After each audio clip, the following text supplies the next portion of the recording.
আসসালামু আলাইকুম viewers, welcome to my channel NP education. NP এডুকেশনে আপনাদের সকলকে স্বাগত। আশা করি আপনারা সবাই খুব ভালো আছেন। আজ চলে আসলাম আপনাদের সামনে নতুন আরও একটি ভিডিও নিয়ে। আজকের ভিডিওতে থাকছে ডিএলএড পার্ট 1-এর এক্সটার্নাল এক্সামের জন্য ফাইনাল মাইক্রো টিচিং খাতার একটি ডেমো। কিভাবে আপনারা খাতাটি লিখবেন, সাজিয়ে তুলবেন, সঠিক পদ্ধতি কিভাবে অবলম্বন করে একটি পারফেক্ট খাতা আপনারা লিখতে পারেন বা সাজিয়ে তুলতে পারেন, সেটাই আজকের ভিডিওর মাধ্যমে আমি আপনাদের দেখাবো বা শেখাবো। অনেকেই এই ভিডিওটির জন্য আমার কাছে রিকোয়েস্ট করেছিলেন, তো তাদের জন্য এই ভিডিওটি নিয়ে আসা। ভিডিওটি শুরু করার আগে আপনাদের কাছে ছোট্ট একটি অনুরোধ, যদি ভিডিওটি ভালো লেগে থাকে তো চ্যানেলটিকে সাবস্ক্রাইব করে পাশে থাকবেন, বেল আইকনটি অবশ্যই প্রেস করবেন, আর লাইক করবেন, কমেন্ট করবেন। কমেন্ট করে জানাবেন ভিডিওটি কেমন লাগছে আপনার, বা নেক্সট কোন টপিকের উপরে আপনি ভিডিও পেতে চান। তো চলুন শুরু করা যাক আজকের ভিডিও। তো প্রথমেই বলি কভার পেজের কথা। কভার পেজটি আপনারা যে যার পছন্দ মতন করতে পারেন, ডেকোরেট করতে পারেন। আপনারা চাইলে হাত দিয়েও লিখতে পারেন বা ডিজাইন করতে পারেন, বা প্রিন্ট আউট বার করেও সেটা দিয়ে মারতে পারেন। তাতে লিখবেন আপনার কলেজের নাম, name, DElEd first year, subject লিখবেন, রেজিস্ট্রেশন নাম্বার, রোল নাম্বার আর সেশন, এইগুলো লিখবেন, তাহলেই হবে। তারপরের পেজে আসছি আমরা একটি ওয়েলকাম পেজ নিয়ে। এই ওয়েলকাম পেজটি আপনি চাইলে দিতেও পারেন, আবার চাইলে না দিতেও পারেন, এরকমও দিতে পারেন, আবার আপনি নিজের হাতে এঁকেও দিতে পারেন বা প্রিন্ট আউট বার করেও দিতে পারেন। এরপরে আসছি আমরা বাণীতে। বাণী আপনি ইংলিশেও দিতে পারেন, বেঙ্গলিতেও দিতে পারেন। যে কোনো বিখ্যাত মনীষীর বাণী, যেটা শিক্ষা সম্পর্কিত, এমন কোনো বাণী আপনি এখানে অ্যাড করতে পারেন। তার নামটি অবশ্যই দিবেন যার বাণী আপনি লিখছেন, এবং তার একটি ছবি চেষ্টা করবেন দেওয়ার, সেটা হাতে এঁকে হোক বা প্রিন্ট আউট বার করে হোক। এর পরের পেজে আসছি অ্যাকনোলেজমেন্ট বা কৃতজ্ঞতা স্বীকার। আপনি এটা অবশ্যই লিখবেন। এটা বেশিরভাগ খাতাতেই থাকে না, এটা দেওয়া খুবই দরকার। এটা প্র্যাকটিকামের ক্ষেত্রে কৃতজ্ঞতা স্বীকার থাকবে না, এটা ভাবাই যায় না। তো এটা কৃতজ্ঞতা স্বীকার লিখবেন। কৃতজ্ঞতা স্বীকার আমি এখানে দুটো দিয়েছি, আপনার যেটা পছন্দ আপনি সেই পছন্দ মতন যে কোনো একটা অ্যাড করবেন। এই একটা দেওয়া আছে কৃতজ্ঞতা স্বীকার, আপনি আপনার পছন্দ মতন অ্যাড করবেন। যেটা আপনার পছন্দ হবে আপনি সেটাই আপনার খাতার জন্য চুজ করবেন। তারপরে আছে ডিক্লারেশন, এটাও খুব ইম্পর্ট্যান্ট। দেখুন আমি লিখেই দিয়েছি, এই যে আমি এই মর্মে ঘোষণা করছি যে এখানে মাইক্রো টিচিংয়ের খাতা, তাই মাইক্রো টিচিং লিখে দিয়েছি, যা ডিএলএড পাঠ্যক্রমের ডিগ্রি লাভের একটি গুরুত্বপূর্ণ অংশ। এখানে যদি অন্য কোনো সাবজেক্ট হয় বা অন্য কোনো টপিক হয়, তা আপনি সেই টপিকের নাম লিখতে পারেন। তারপরে নিজের নাম, রোল, রেজিস্ট্রেশন নাম্বার, স্থান, ঠিকানা, তারিখ লিখবেন এবং নিচে নিজের স্বাক্ষর করে দেবেন একটি। এরপরে আসছে সার্টিফিকেট। এটা তো বেশিরভাগ প্র্যাকটিকাম খাতাতেই থাকে না, বেশিরভাগ খাতাতেই কেউই দেয় না। এটা দেওয়া খুবই ইম্পর্টেন্ট। একটা প্র্যাকটিকাম খাতা তার সার্টিফিকেট থাকবে না, এটাও খুব একটা ভালো বিষয় না। তো সার্টিফিকেটে দেখুন লেখাই আছে, এই মর্মে সংশয়িত করা যাচ্ছে যে ড্যাশ শিরোনামে, এই ড্যাশে আপনি যে প্র্যাকটিকাম খাতা তৈরি করছেন সেই টপিকের বা সাবজেক্টের নামটি লিখবেন। এখানে মাইক্রো টিচিং, তো এখানে মাইক্রো টিচিং লিখতে হবে মাইক্রো টিচিং শিরোনামে, এবং ডিএলএড শিক্ষাকাল অর্থাৎ সেশন লিখতে হবে। এখানে আপনারা 21-23 হন, 24-26 হন, যেটা হন সেই শিক্ষাকালটা এখানে লিখবেন। এর অন্তর্গত প্র্যাকটিকামটি ড্যাশের অন্তর্গত, অর্থাৎ এখানে কোর্স কোড লিখতে হবে। আপনার কোর্স কোড থাকলে সেটা এখানে লিখবেন, যদি কোর্স কোড না থাকে তাহলে এখানে লিখবেন না এটা। তারপরে লিখবেন শিক্ষা প্রতিষ্ঠানের নাম, ড্যাশ দেওয়া আছে ওখানে আপনি যে বিদ্যালয়ে পড়েন বা শিক্ষা প্রতিষ্ঠানে পড়েন সেই শিক্ষা প্রতিষ্ঠানের নাম দেবেন। দিয়ে শিক্ষা প্রতিষ্ঠানের শিক্ষার্থী মানে আপনার নিজের নাম দিতে হবে, তারপরে রোল এবং নাম্বার, তারপর রেজিস্ট্রেশন নাম্বার, তারপর বাকিটা লিখে দেবেন এবং সবশেষে নিজের নাম দিয়ে এটা স্বাক্ষর করে দেবেন। এরপরে আসছি ইন্ট্রোডাকশন পার্ট, ভূমিকা। এটা খুব ইম্পর্ট্যান্ট। ভূমিকা, একটা প্র্যাকটিকাম খাতায় ভূমিকা থাকবে না, মানে ইন্ট্রোডাকশন থাকবে না, কনক্লুশন থাকবে না, ভাবা যায় না। শুধুমাত্র 5টা স্কিল লিখে দিলাম আর দায়সারভাবে আর কিছু ছবি এঁকে দিলাম, তাহলেই কিন্তু হয় না। তারপরের পেজে আছে আণবিক শিক্ষণের সংজ্ঞা এবং বৈশিষ্ট্য, এটা আপনাদের লিখতে হবে। তারপর আণবিক শিক্ষণের বিভিন্ন পর্যায়, অনুশিক্ষণ চক্র,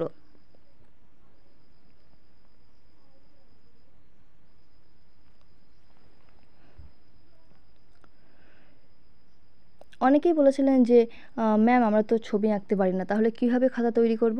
তো এই খাতাটিই তার পারফেক্ট উদাহরণ যে কখনো কখনো আমরা খুব সাধারণভাবে অসাধারণ কিছু উপস্থাপন করতে পারি। ছবি আঁকতে পারি না এর মানে এই নয় যে প্র্যাকটিকাম খাতাটি সুন্দর হবে না। আপনারা চেষ্টা করবেন যতটা নিট এবং ক্লিনভাবে খাতাটা তৈরি করা যায়। হাতের লেখাটা একটু ছাড়া ছাড়া সুন্দরভাবে লিখবেন, কাটাকুটি একটু কম করবেন। যত কাটাকুটি কম হবে আপনার নাম্বার তত বাড়বে। খুব সুন্দর সুন্দর ছবি দিতে হবে এমন কোনো বিষয় নেই। নেক্সট আসছে সূচিপত্র। সূচিপত্র আমি এখানে এরকমভাবে দিয়েছি, আপনারা চাইলে দুরকম সূচিপত্র বানাতে পারেন। একদম প্রথম থেকে একটা সূচিপত্র বানাতে পারেন যে মাইক্রো টিচিং কাকে বলে, তার বৈশিষ্ট্য, মাইক্রো টিচিং সাইকেল, এগুলো দিয়ে তার সাথে এইগুলো, তাতে ইন্ট্রোডাকশন, কনক্লুশন এগুলোও অ্যাড থাকবে। আর আমি এখানে দিয়েছি শুধুমাত্র দক্ষতার বিষয়ের উপর সূচিপত্র দিয়ে। আপনারা চাইলে এইভাবেও বানাতে পারেন বা অন্যভাবেও আপনাদের পছন্দ মতো যেমন ইচ্ছা আপনারা বানাতে পারেন। এটা শুধু হলো একটা ডেমো যে আপনারা এইভাবে বানাতে পারেন। এরপর আসে সমন্বয় সাধন দক্ষতা। এবার বলি সমন্বয় সাধন দক্ষতা লিখছি, যে স্কিলটা আমি লিখব সেটা কাকে বলে, তার আচরণাঙ্গগুলো কী, সেগুলো সম্পর্কেও তো জানা দরকার। এই যে এই পেজগুলো কিন্তু অবশ্যই অ্যাড করতে হবে। তারপরে আসছে বাংলা। এই পেজগুলো শুধু অ্যাড করছেন মানে এটা নয় যে এই খাতাটা আপনি ভাইভার জন্যও তৈরি করছেন। এই খাতাটা পড়লে আপনার ভাইভার জন্য প্রস্তুতি অনেকটা কমপ্লিট হয়ে যাবে।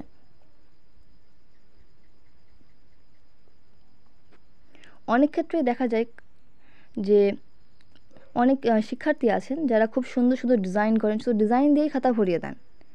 তো এই ডিজাইন দিদিদের মতন ডিজাইন করবেন চারিদিকে, যতটা সম্ভব খাতাটাকে নিট অ্যান্ড ক্লিন রাখার চেষ্টা করবেন। আর আপনার ডিজাইন দেখানোর জন্য ফাইন আর্টস বলে অবশ্যই একটা সাবজেক্ট আছে, তো ফাইন আর্টসে গিয়ে আপনার যত ডিজাইন আপনি দেখাবেন, চেষ্টা করবেন খাতাটাকে নিট ক্লিন সুন্দর রাখার, যতটুকু দরকার ততটুকুতেই খাতাটা সাজিয়ে তোলার, যেটুকু দরকার তার থেকে এক্সট্রা কিছু করার দরকার নেই। যে ডিজাইন করার জন্য আমি উল্টোপাল্টা কিছুটা লিখে দিলাম বা ডিজাইন করে দিলাম, এরকম করবেন না। এটা কিন্তু অনেকটা সেই ওরকম হয়ে যায় যে বিয়েবাড়ি খুব সুন্দর একটা প্যান্ডেল করলাম যাতে সবার নজর যাচ্ছে, কিন্তু খাতার মানে ভিতরে খাওয়া দাওয়া একদম ভালো নয়। খাতাটাও কিন্তু ওরকম হয়ে যাবে, ডিজাইনে ভর্তি হয়ে যাবে কিন্তু আসল ভিতরে কিছুই থাকবে না, নাম্বারটা কিন্তু কমে যাবে। আর সেকেন্ড কথা, অনেকেই বলেছেন যে ডিজাইন তো করতে পারি না, কি করব, এত সুন্দর খাতা তো বানাতে পারবো না। তো সেক্ষেত্রে বলি যে ডিজাইনটা খুব ইম্পর্টেন্ট নয়, আপনি চাইলে করতে পারেন, না চাইলে খুব সুন্দরভাবে সিম্পলভাবে যেমন এই খাতাটা বানিয়েছে এরকমভাবে বানাতে পারেন, কিন্তু পারফেক্ট জিনিসগুলো দিতে হবে। যেমনটা ব্ল্যাকবোর্ড ইউজ, এটা খুব ইম্পর্টেন্ট একটা প্র্যাকটিকামে, সেটা দিতেই হবে। একটা প্র্যাকটিকামে ইন্ট্রোডাকশন, কনক্লুশন ইম্পর্টেন্ট, সেটা দিতে হবে। প্র্যাকটিকামটা কোন বিষয়ের ওপর করছি সেগুলো কাকে বলে, বৈশিষ্ট্য, তার সুবিধা অসুবিধা এগুলো লিখতে হবে। সার্টিফিকেট দিতে হবে, একটা ডিক্লারেশন থাকবে, অ্যাকনোলেজমেন্ট থাকবে, একটা সূচিপত্র থাকবে, ব্যাস পারফেক্ট একটা খাতা। আপনি চাইলে এর মধ্যে অন্য কিছু অ্যাড করতে পারেন, সেগুলো আপনার পার্সোনাল ব্যাপার, তবে এইগুলো মাস্ট থাকা দরকার। এরপর আসে সিজন।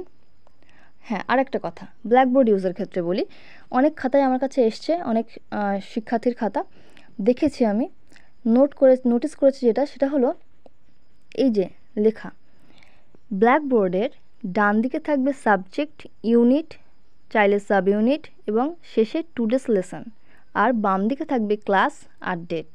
কিন্তু অনেকেই কি করেছেন যে এই ব্ল্যাকবোর্ড ইউজে এই যে ওপরের name of the institution, class, number of students, time, এই সবগুলো অ্যাড করে দিয়েছেন। এগুলো কিন্তু ব্ল্যাকবোর্ড ইউজে হবে না।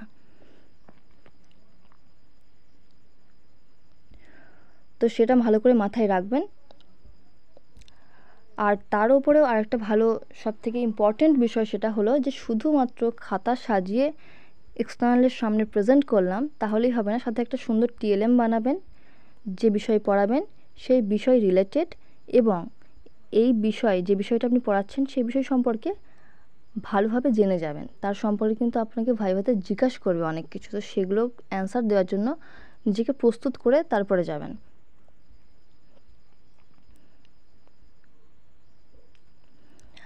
আরও একটি বিষয় যে আমাদের টেলিগ্রাম চ্যানেল আছে, যদি আপনারা এই পিডিএফগুলো পেতে চান ফ্রিতে, সেখানে জয়েন করতে পারেন ডেসক্রিপশানে থাকা লিঙ্ক থেকে।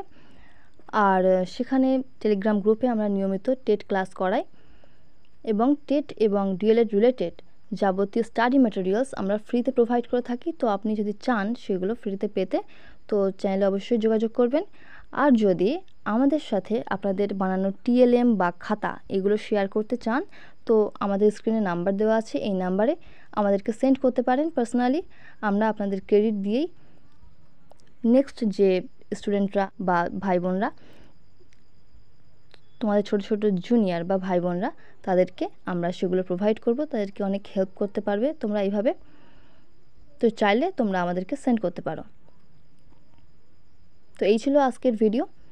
তোমরা এর থেকে আইডিয়া নিয়ে নিজেদের মতো করে উপস্থাপন করবে, শুধু চেষ্টা করবে এই সিকোয়েন্সগুলো মেনটেন করার, নিট আর ক্লিন একটা হাতের লেখা দেওয়ার, যাতে বোঝা যায়।